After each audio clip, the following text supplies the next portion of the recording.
આપણે બદ્રીનાથ જવાના રસ્તે અત્યારે હનુમાન ચટ્ટી ઊભા છીએ। આ એ જગ્યા છે જ્યાં ભીમનું અભિમાન ઉતર્યું હતું। પાંડવો જ્યારે વનવાસમાં હતા ત્યારે અહીંયા અલકનંદા નદીમાંથી બ્રહ્મકમલ તરાઈને આવતું હતું। દ્રૌપદીએ જોયું કે મારે આ પુષ્પ જોઈએ છીએ।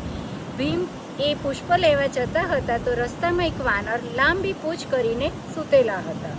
રસ્તો રોકાયેલો જોઈને ભીમે વાનરને કીધું, આપ આ પૂંછ હટાવો। વાનરે કીધું કે હું બહુ વૃદ્ધ છું અને અશક્ત છું, મારાથી આ પૂંછ હટાવાતી નથી, આપ જાતે હટાવી દો। ભીમ બે હાથ વડે એની પૂંછ હટાવવા ગયા પણ એનાથી ઊંચી જ ન થઈ।